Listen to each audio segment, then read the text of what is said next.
Continuamos con otros temas. Según cifras entregadas por el Registro Civil, Chile registró la natalidad más baja en la última década, con 173.920 nacimientos en el año 2023. Nuestro país tiene uno de los promedios más bajos, también de 1,5 hijos por mujer. Para profundizar en estos datos, estamos en contacto con Catalina Arteaga, académica del Departamento de Sociología de la Facultad de Ciencias Sociales de la Universidad de Chile. Catalina, bienvenida a Canal 24 Horas. ¿Cómo te va? Bien, muchas gracias. Muy buenos días a todos. Catalina, entendamos un poco los números, la presentación. Me imagino, y tú lo sabes mucho mejor, que esto debe ser multifactorial y que esto también repercute en varias índoles del acontecer nacional, en políticas públicas. Cuéntanos un poco, lo primero, ¿cuáles serían las razones que están detrás de estos fríos números, entre comillas? Claro.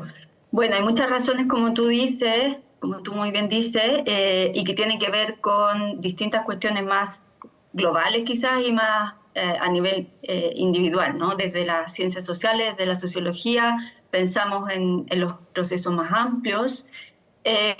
Una cuestión relevante que hemos estudiado hace muchos años, varias académicas y centros de estudio, etcétera, y a propósito del 8 de marzo, que se conmemorará en pocos días, tiene que ver con las diferencias de género y las desigualdades entre hombres y mujeres que siguen incidiendo en que la sociedad piensa y asigna a las mujeres sobre todo la responsabilidad de los cuidados, ¿cierto?, de la crianza. Y en la medida en que entonces las mujeres tenemos más tiempo y estamos más obligadas socialmente, por así decirlo, para criar y cuidar, hay menos posibilidades también de apoyos, institucionales, familiares, etcétera, para dedicarnos, por así decirlo, a la crianza, ¿no? Es decir, todavía no somos un país ni una sociedad, hemos avanzado en algunas cosas, pero que asumamos en términos más globales criar a niños y niñas en conjunto, ¿no? Claro. Y en ese sentido hay muchos desafíos, sobre todo para las mujeres, en términos de actualmente, ¿no? Si uno le pregunta a los jóvenes, yo estoy en constante contacto con jóvenes en la universidad como profesora, ¿no es cierto?, pero también en mi familia, amigas, amigos, etcétera, que tienen hijos, hijas, en las redes sociales también uno puede ver cuáles son los desafíos y las expectativas de vida y proyectos de vida que tienen hoy día los y las jóvenes, diciéndolo de modo general, ¿no es cierto?, porque también sabemos que en nuestra sociedad hay diferencias socioeconómicas y por tanto las aspiraciones también son distintas, ¿no? Y hoy en día para una pareja joven, las expectativas que tiene o el proyecto de vida se centran en otras cuestiones mucho más allá, digamos, que la maternidad o la paternidad, ¿no? Hay problemáticas centrales que tienen que ver con la necesidad de estudio, con la necesidad de trabajo, de inserción laboral.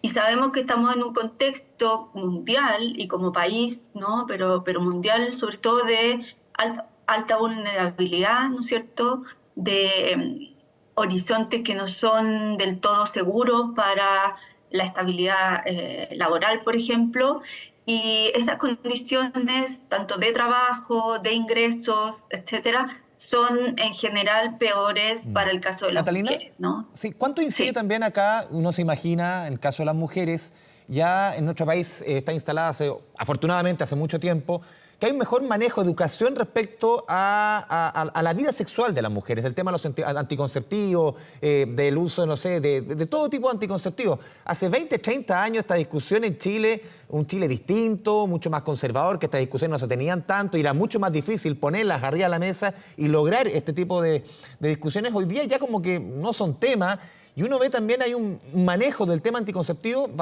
mucho mejor que hace 2, 3 décadas. Sí, hay mayor disponibilidad, hay mayor disposición, mayor avance también en algunas legislaciones, pero yo creo que también hay diferencia en términos de la sociedad, es decir, hay personas que acceden, por supuesto, y mujeres jóvenes o parejas que acceden a anticonceptivos y eso está mucho más instalado, pero también tenemos que pensar que no es barato conseguir, por ejemplo, anticonceptivos. El sistema de salud, si bien funciona, no siempre hay acceso, si bien también hay entrega de preservativos, También es un tema tabú, por ejemplo, si uno le pregunta a los jóvenes, hombres jóvenes, eh, si acceden o no a anticonceptivos o si van a buscar preservativos a los consultorios, lo más probable es que ellos piensen que más bien las mujeres son las que tienen que cuidarse. Entonces, no solo es una cuestión de disposición o de legislación, que por supuesto es importante, sino también de cambios culturales que hay que enfrentar en conjunto como sociedad, digamos. No es un tema solo de las mujeres también, aunque obviamente es importante los derechos de las mujeres. Y en ese sentido sí hay un avance y es importante que las mujeres puedan decidir respecto de sus Claro. cuerpos. Ahí tú pones un punto, perdón, Catalina, que es bien decidor, porque Sí. generalmente la discusión hoy día, el que se tiene que cuidar es la mujer, no el hombre. Y debiese ser, uno se imagina, esta cosa es de a dos, el baile es de a dos y tienen que cuidarse los dos. Sí, bueno, o sea, por una parte está todo el tema de los derechos sexuales y reproductivos de las mujeres, Sí. que es muy importante avanzar y que las mujeres seamos las que decidamos sobre nuestros cuerpos, ¿no? Pero cuando uno piensa en alguna pareja heterosexual, que no necesariamente son las que Sí. solamente tienen hijos, pero en su mayoría, claro, la idea es que también los hombres asuman la obligación y la, digamos, responsabilidad en todos los ámbitos, ¿no? De la vida sexual y de la crianza y las decisiones respecto de los hijos e hijas, incluyendo el tema de los cuidados, etcétera, ¿no?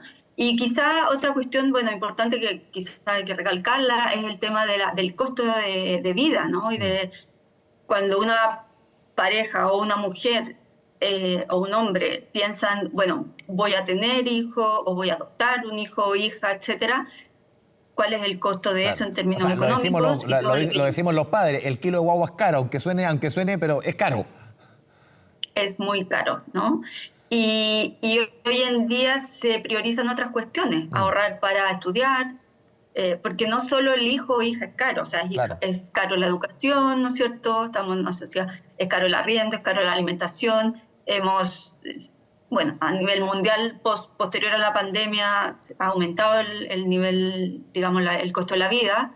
Entonces, todo eso también incide en que la decisión respecto a tener hijos e hijas sea mucho más compleja. Y el tema, bueno, de la crianza, justo hay algunas ideas estos días Sí. respecto a cómo volver los hijos e hijas al colegio y cómo como familia debemos enfrentar las higienes de sueño, etcétera, para enfrentar mejor el año escolar. Y claro, las orientaciones de los médicos y médicas, justo estaba escuchando hace unos momentos eso, son, claro, que ojalá los niños y las niñas se acuesten a las 7 de la tarde, etcétera, ¿no? Pero cuando pensamos en que las mujeres y los hombres tienen jornada extensa, sobre todo cuando las mujeres llegan, o sea, a la casa a las 8 o 9 de la noche, después de largas jornadas, de largos transportes en metro, etcétera, es difícil pensar en que también podamos establecer pautas de crianza más sanas o más de acuerdo a los criterios internacionales, etcétera, cuando nuestra calidad de vida no es acorde también a esos parámetros, ¿no? Que quisiéramos quizás Claro. idealmente Catalina, desarrollar. desde la sociología, desde tu visión, estaba mirando aquí los números, el último reporte de Naciones Unidas da cuenta de 2,3 hijos en promedio por mujer. En nuestro país es 1,5, incluso es más bajo que en América Latina. Desde tu punto de vista, ¿por qué nuestro país marca números más bajos que, entre comillas, los promedios de América Latina y ni hablar del promedio mundial?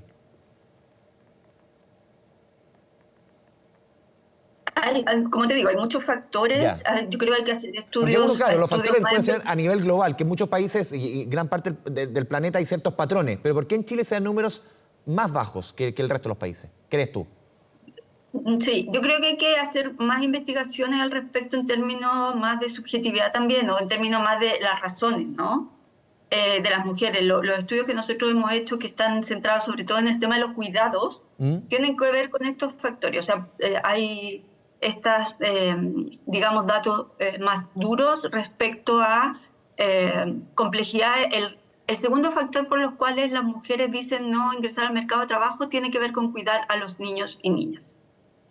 La primera razón, perdón, por no buscar empleo, ¿no? Entonces, las mujeres en general sienten y las parejas que en la medida que tienen que tomar de alguna manera una decisión, o tienen hijos, familia, etcétera, o generan ingresos. No hay condiciones ni de las instituciones, aunque se está tratando de avanzar en un sistema nacional de cuidado, que esperemos que vaya avanzando en el sentido de incorporar, ¿no es cierto?, estas desigualdades de género, ¿no? Pero no hay un contexto que apoye todavía a las mujeres de nuestro país, yo creo, y a las familias y a las parejas, a tener, digamos, condiciones mayores para eso.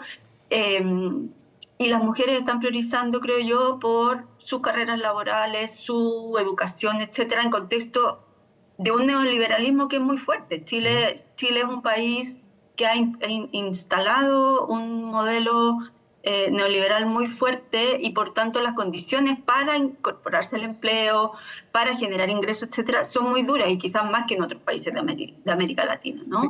Catalina, tú mencionabas el tema Pero creo que hay que sí, profundizar, perdón. sí. Creo que hay que seguir profundizando en términos más de preguntarle a las familias y a las mujeres qué es lo que está pasando ahí. Sí, tú mencionabas el tema del Sistema Nacional de Cuidado, porque esto también trae aparejado el envejecimiento también de la población. Y si es que nuestra sociedad, como país, estamos preparados también para atender a una población que va envejeciendo. Y esto se ve desde la discusión de pensiones, desde el mundo laboral. Hoy día una persona sobre 55, 50 años, encontrar trabajo, para muchos es una odisea. Después, si es que nuestra sociedad en el global está preparada para envejecer, uno se imagina, no sé, sociedades como las asiáticas, Japón u otros países, que hay una cultura respecto a los 60 años y más, adultos mayores, tercera edad, cuarta edad. ¿Cómo ves tú esa conversación? Bueno, el tema del envejecimiento es un tema muy interesante que hemos estado también trabajando con otros colegas. Claro, como sociedad estamos muy lejos todavía de poder asumir eso, ¿no? Primero, en términos de los prejuicios que hay respecto al envejecimiento, hay una idea de que las personas cuando envejecen son una carga, ¿no es cierto? Como que deja de servir, entre comillas. Dejan de servir, y los datos que vemos es que hay muchas personas de 65 años o más que son, primero, que están aún en el mercado laboral, en condiciones mucho peores que otras personas, por supuesto, y segundo, que ejercen muchas labores, entre otras de cuidado, ¿no? O sea, de acuerdo a los datos, hay muchas personas mayores que cuidan a personas y sobre mayores. todo mujeres. Y sobre todo mujeres, y muchas personas mayores que cuidan también a niños y niñas, es decir, las personas adultas mayores siguen ejerciendo roles muy importantes a nivel social. Por tanto, no podemos pensar que después de los 65 son, digamos, un estorbo, o como tú dices, no sirven, etc. Entonces hay muchos prejuicios aún. Y eso es una parte importante como sociedad que tenemos que elaborar. Como tú dices, hay sociedades en que el ser adulto mayor es un valor y es muy rescatable. Y por otro lado, por supuesto, todo el tema de las políticas públicas respecto a eso. Pero unas políticas públicas que no partan, creo yo, de esta concepción de los adultos y adultas mayores como una carga, sino a partir del aporte que estas personas hacen, a partir de las decisiones que estas personas toman, y la vida que ellos y ellas están haciendo día a día, y los aportes que están haciendo a nuestra sociedad. Catalina Arteaga, te agradecemos este espacio, esta conversación con Canal 24 Horas para intentar profundizar y hacer un aporte en un tema tan importante. Partimos por el tema natalidad, después el envejecimiento, temas fundamentales a discutir hoy día. Gracias, Catalina. Muchas gracias, muy buenos días. Buen día.